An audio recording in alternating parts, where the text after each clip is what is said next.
listening to Living with ADHD and CPTSD, available on Apple and wherever you get your podcasts.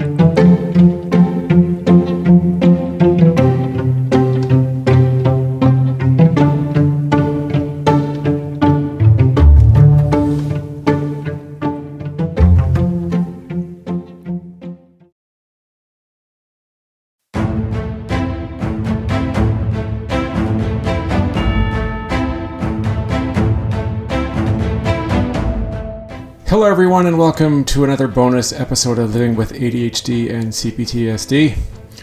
Today is going to be discussing owning my CPTSD, my trauma. I have been for at least 2.5 years now struggling to understand and figure out and be in control of my complex trauma. I have had some success. I have made a lot of improvements. But along the way, I have had a lot of struggles and I've had a large number of setbacks. Some of them really bad and then some of them really small.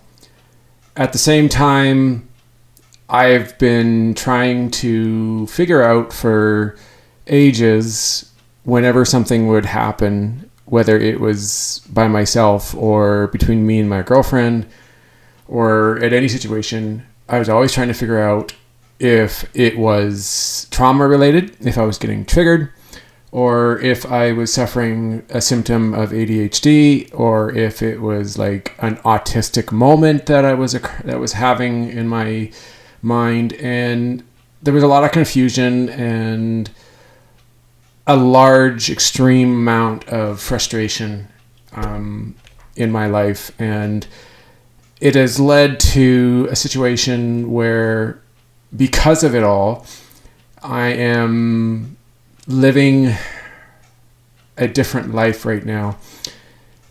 I would not have guessed a year ago that after I had moved into this new place with my girlfriend, that the two of us would be on a break for a month and wouldn't be really doing much together. The odd conversations, but nothing beyond that.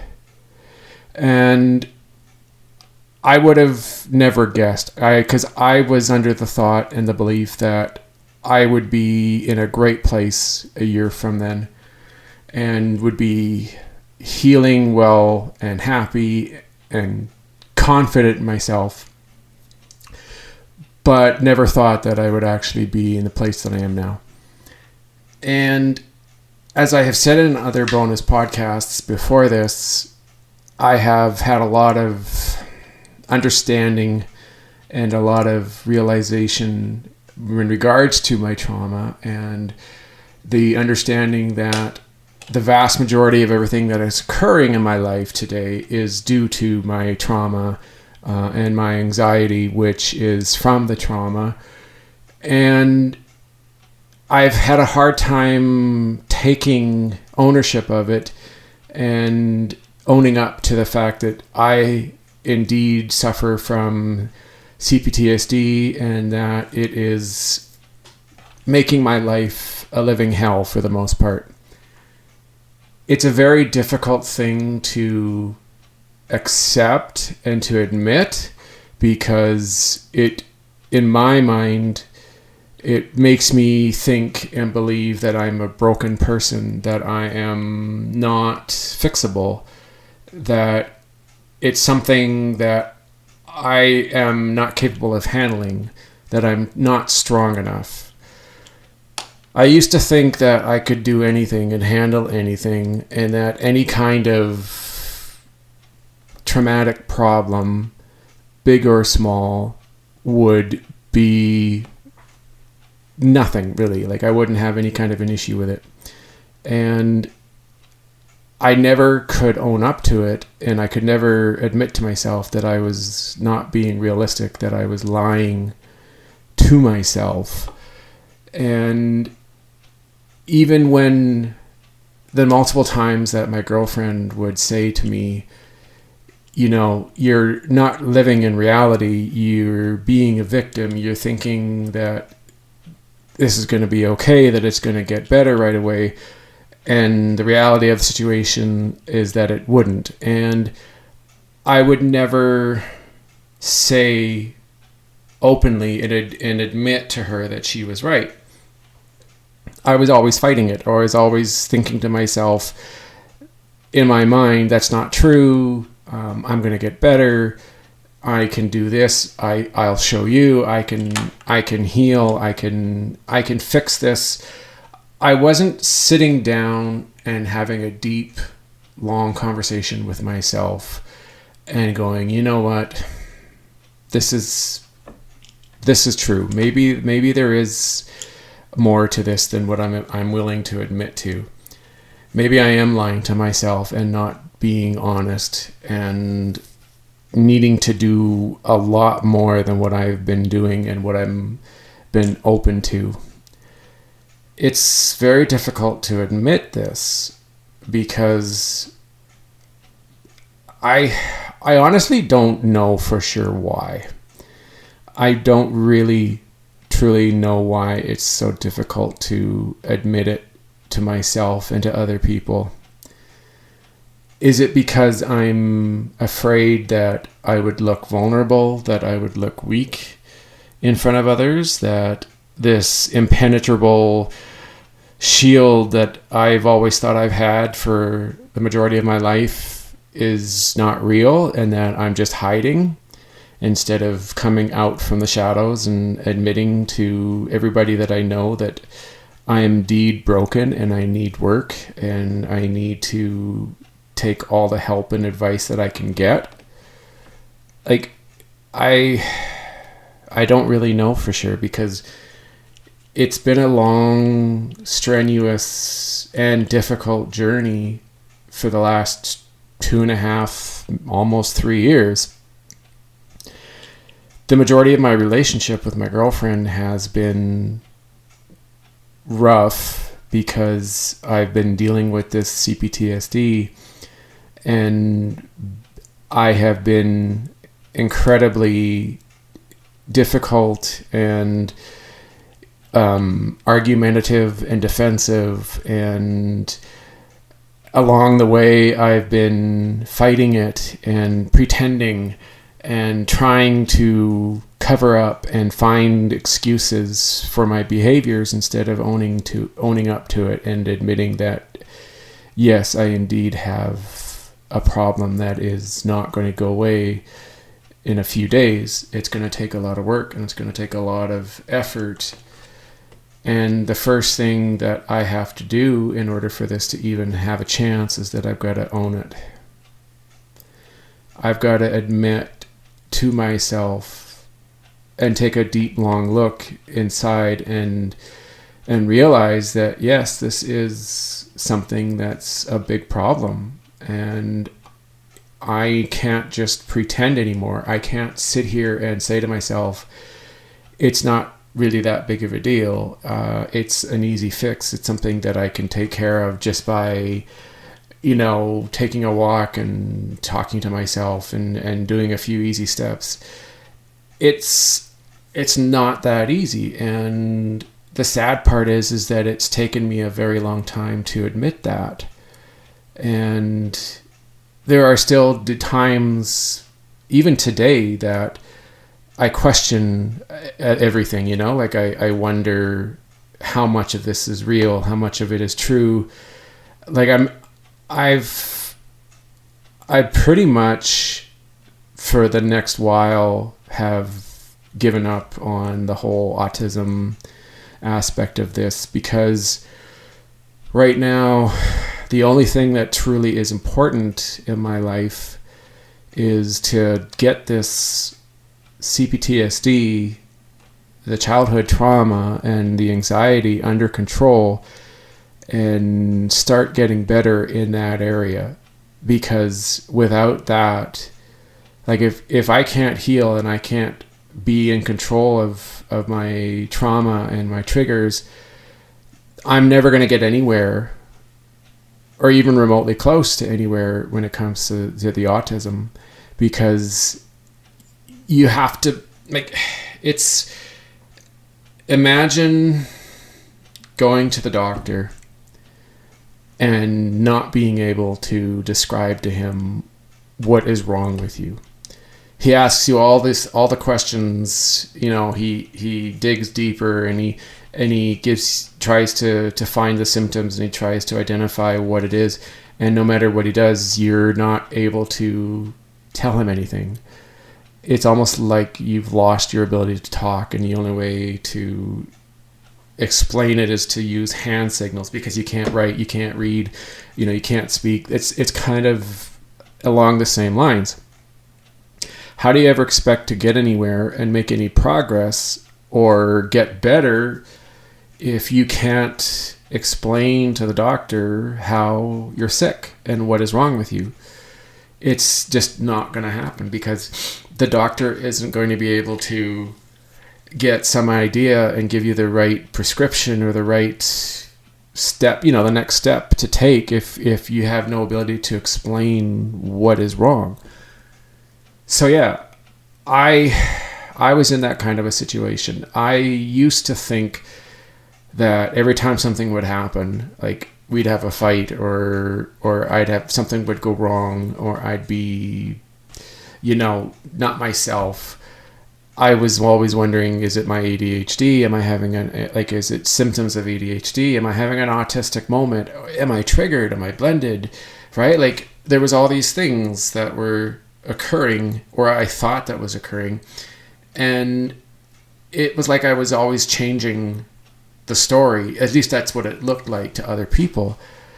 And in reality, it was just a lot of confusion and a lot of dead ends. And now that my understanding of where this is all coming from is so much clearer, and it's very obvious to me, there's finally the steps that I can finally take, right? Like I know the path and I know where to go. It's the next step now is owning it, like learning, like doing the hard work, learning how to recognize the trigger signs, learning how to feel the symptoms, the physical symptoms, the mental symptoms of having a trigger, or getting close to a trigger, or having an anxiety attack, or feeling anxious to the point where it's making me incapable of communicating or making any sense out of anything, or saying more than a couple words at a time. Like all these different symptoms that occur that I'm having such an incredibly difficult time realizing in the moment when they happen. And the only way to get close to finding any sort of, improvement is like I said, owning this, taking ownership of the trauma and admitting that it is indeed a trauma-related problem. And saying to yourself, I'm not okay, I am broken, I need work, I need help, and being open to doing whatever it takes to get there. It's not something that has been easy for me. I really wish I had the ability a long time ago to see what I see now, and to be willing to admit to my partner and to myself that I am a broken person, and that I need a lot of help and I need a lot of work. And realizing that this is a slow journey towards the ultimate goal, which is being one with my parts and feeling healed, like feeling as the adult all the time, and being able to do the right things in the moment, being able to communicate properly, being able to feel emotions, being able to respond properly to my girlfriend's needs when she's upset, being able to recognize the situation and provide the proper emotional support and empathy towards her and meet her needs, and not be afraid and not allow my triggers and my anxiety to get in the way and to cause more problems rather than more solutions. There are so many little things that have occurred. There's probably hundreds of them. I could probably remember maybe 10% of all that's happened in the time from when I first realized what I was dealing with to now. I've had many times, many days in my life in the last 3 years, and probably even long before that, where something would trigger me or a situation would occur in my life and I would not handle it in a good way. It's like I would literally be a child. Instead of owning up to what was going on and facing it and realizing that it might sting, but it's better in the long run if you face it and you own up to what's happened, I couldn't do that. Instead, what I would do is I would cower and run away and hide and wait for the heat to die off, because that's all I knew. I didn't know any other way, and that was what was safe to me. There was no other option. It was always, oh crap, something happened, I've done something wrong, things are going to get difficult, things could get ugly, and you find different ways to protect yourself. You try to cover up, you try to lie, you try to run and hide, you try to avoid the situation, hoping that you'll get lucky and there won't be any consequences. And I got to the point where I got pretty good at it, I have to admit, because I became so good at protecting and covering the fear and the level of anxiety that was so strong that all I was able to do was hide or avoid, that it became easy, and it became have to really,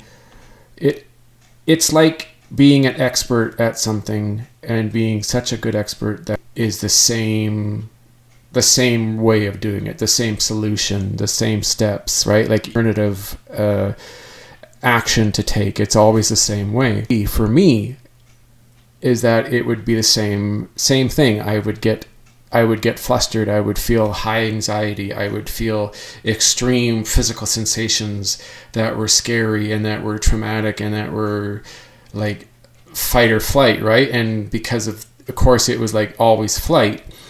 And so I would be busy in my mind trying to figure out how to get past this, or how to get beyond it, or how to fix it, or even avoid it, or, get my way out of it, whether it was hook or crook or however you want to call it. And it got to the point where I was just so good at it that it was the easiest way to go. I didn't try anything else. And the fortunate part is that there was only one person who was really able to see it, see through the mask, or see through the game or the jersey, or see through the charade, and that was my girlfriend. And she continually would call me on it and wouldn't just let it go. And it was like a new ball game, if you want to use that terminology, because I had never experienced that before as an adult. I had always been able to, in one way or another, find an escape route, find a way to fix things. But it was all, and it always worked. It's not like I was purposefully being deceiving or avoidant or mean or trying to hurt people's feelings or anything.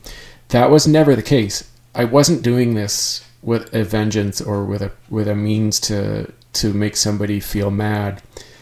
It just, that was all I knew. you get triggered and you go with what you know best. And for me, it was avoiding, it was running away, it was hiding, and if you couldn't hide, you would do one of a number of different routines or actions to try and resolve it or fix it or make up for it or alleviate the pain or avoid the pain, whether it was for you or for the person that was involved. And yeah, she is the first person that was really able to see through it all. And like I said, I didn't know what to do. Like, my parts were confused. They were used to having the perfect plan and knowing how to get through this and not having to think about it.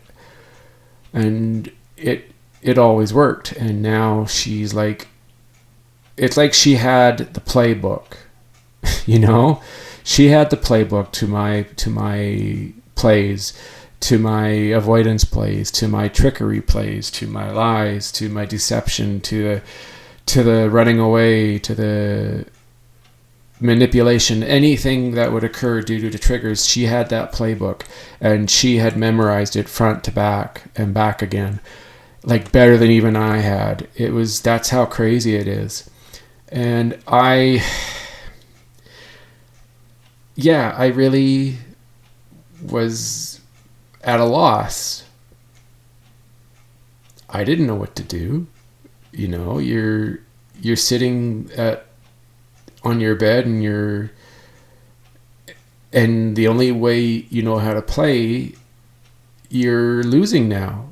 You're on a 300 game losing streak. And it's there was just no way around it. And the thing that I did notice and is occurring, unfortunately, right now is it's the excuses game.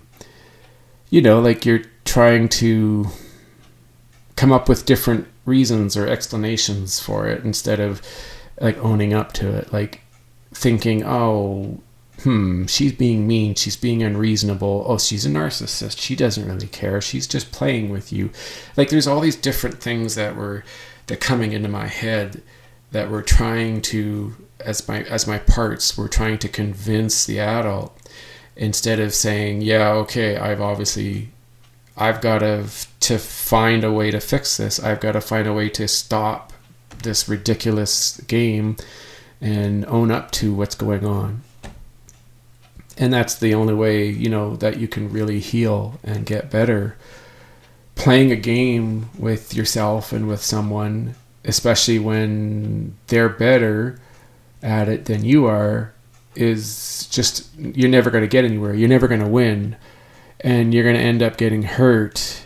And at some point being alone, because unless you work with your parts and you try to deal with those triggers, and you work with your trauma and you get everything, you start to make headway and make things better for yourself, they're not going to stick around. Like, they may support you and they may be there for you, but that's as long as you're making progress and you're getting better. When you get to a point in your process, or your progress, and you're not getting anywhere, and now you're starting to revert back, they're only going to put up with it so long until they say enough is enough. And to be honest, it's getting awful close, and I realize it.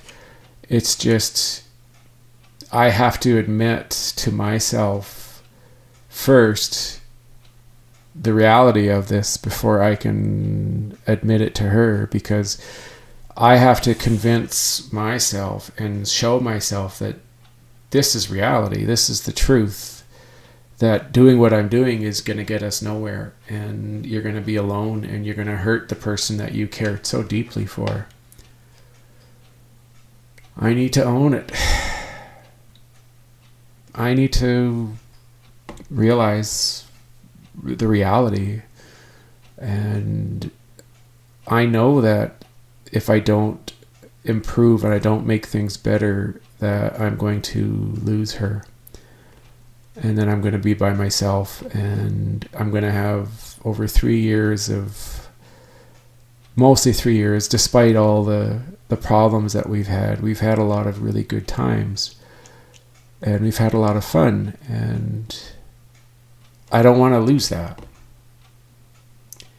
I want many, many more years of this. But the only way that I'm going to be able to keep this from disappearing is I need to finally realize the truth. It's going to be insane for the next little while, but it's the only way to face it and to finally get on the right path to getting healed and making progress. Can't do it if I don't face the truth. I've been so very stubborn and extremely difficult in all this because I've had a hard time admitting to myself a lot. And I've had a lot of lonely days recently. I've felt very bored and very lonely, and it's been quiet. And it seems like every time we do talk, we almost continue having fights and arguments and misunderstandings and shitty communication on my behalf.